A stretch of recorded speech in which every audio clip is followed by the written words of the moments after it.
अभी deal final भी नहीं हुई थी कि वेस्टर्न देशों से आवाजें उठने लगी हैं। साथ ही तरह तरह की चेतावनियां और धमकियां दी जा रही हैं।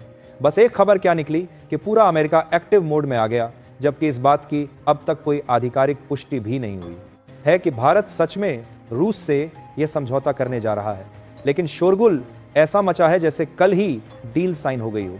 असल में पिछली शाम ही यह चर्चा तेज हो गई थी कि भारत अपनी वायुसेना के लिए रूस से Su-7 लड़ाकू विमान की डील पर अंतिम फैसला करने वाला है। बताया जा रहा है कि इसके लिए पुतिन की भारत यात्रा का सबको इंतजार है।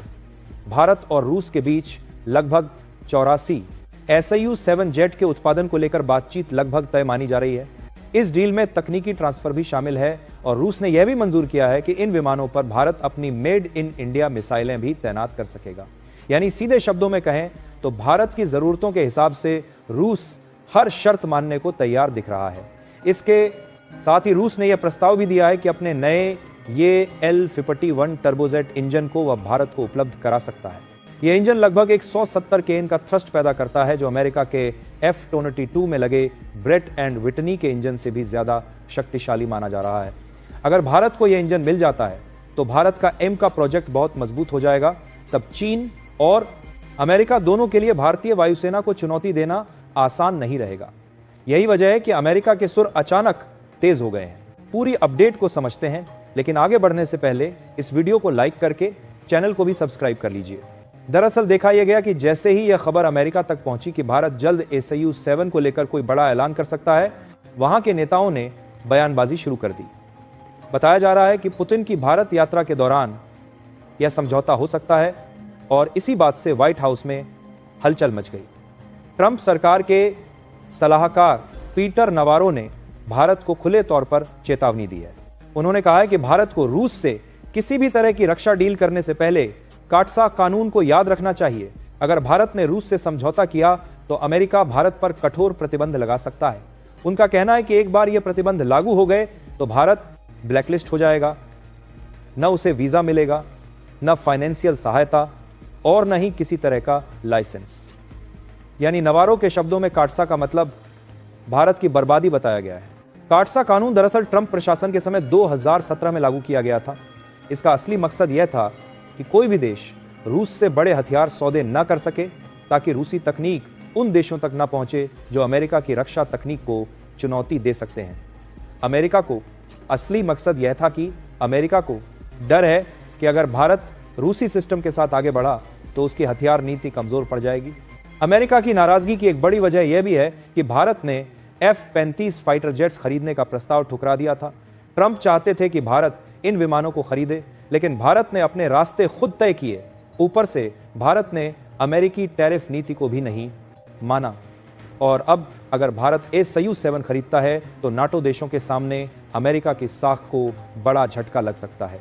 इसी वजह से अब व्हाइट हाउस लगातार चेतावनी दे रहा है और काटसा के नाम पर भारत पर दबाव बनाने की कोशिश कर रहा है।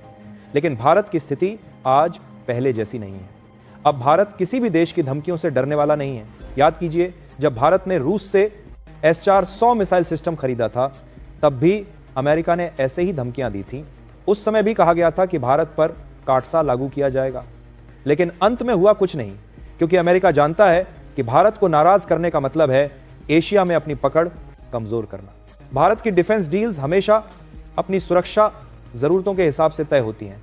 यहाँ की सरकारें जानती हैं कि अगर सेना को आधुनिक और शक्तिशाली बनाना है तो सिर्फ किसी एक देश पर निर्भर नहीं रह जा सकता। रूस भारत का पुराना रणनीतिक साझेदार है और उसने हमेशा कठिन समय में भारत का साथ दिया है। वहीं अमेरिका की नीतियां अक्सर अपने हितों के हिसाब से बदलती रहती हैं।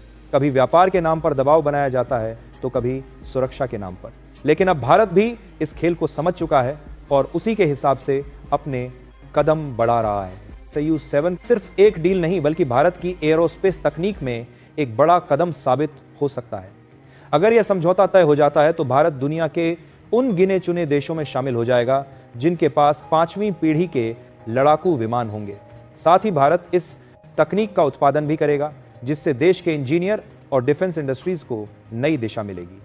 मेड इन इंडिया मिसाइलों के साथ जब ये विमान तैयार होंगे तो यह भारत की आत्मनिर्भरता को एक नई ऊंचाई पर ले जाएगा। अमेरिका को सबसे ज्यादा डर इसी बात का है कि भारत अब उसकी टेक्नोलॉजी पर निर्भर नहीं रहेगा, क्योंकि जब भारत अपनी डिफेंस जरूरतें खुद पूरी करने लगेगा तो अमेरिकी हथियारों की मांग घट जाएगी। यही वजह है कि वहां से लगातार बयानबाजी और धमकियां दी जा रही हैं। पर भारत की सरकार इस बार भी वही कर रही है जो राष्ट्रीय हित में सही है। जैसे S-400 के वक्त किया गया था, वैसे ही इस बार भी फैसला भारत के हित में ही होगा। आखिर भारत की नीति साफ है कि डिफेंस पार्टनरशिप किसी के दबाव में नहीं, बल्कि देश की सुरक्षा जरूरतों को देखकर किए जाएंगे। यही बात भारत को बाकी देशों से अलग बनाती है। और जहां तक अमेरिकी मंत्री पीटर नवारो की धमकियों की बात है, तो भारत में अब वो दौर खत्म हो चुका है जब कोई विदेशी नेता हमें डरा सके। भारत अब जवाब देने की स्थिति में है और अपनी ताकत पर भरोसा करता है। इसलिए लोग भी यही कह रहे हैं कि भारत को अपने फैसले खुद लेने का अधिकार है, और इस बार अगर SAU-7 की डील साइन होती है तो यह भारत की वायुसेना के इतिहास का एक स्वर्णिम अध्याय बन जाएगा। अगर यह डील तय होती है तो भारत को सिर्फ विमान नहीं, बल्कि पूरी तकनीक तक पहुंच मिलेगी। इसका मतलब यह होगा कि भविष्य में भारत अपने खुद के स्टेल्थ जेट बना सकेगा। यहाँ स्टेल्थ जेट का मतलब एक ऐसा विमान है जिसे रडार द्वारा नहीं पकड़ा जा सकता। यानी यह सिर्फ एक समझौता नहीं, बल्कि डिफेंस प्रोडक्शन में आत्मनिर्भरता की ओर उठाया गया बड़ा कदम होगा। इससे देश की वैज्ञानिक और तकनीकी क्षमता में भारी सुधार होगा और प्राइवेट सेक्टर की कंपनियों को भी इस क्षेत्र में आगे आने का मौका मिलेगा। वैसे भी रूस और भारत के बीच रक्षा सहयोग कोई नया नहीं है। दशकों से रूस ने भारत को मिसाइलों, टैंकों और विमानों में मदद दी है। आज भी ब्रह्मोस जैसी मिसाइलें दोनों देशों की साझेदारी का परिणाम है। ऐसे में SAU-57 की डील दोनों देशों के रिश्तों को और गहरा करेगी।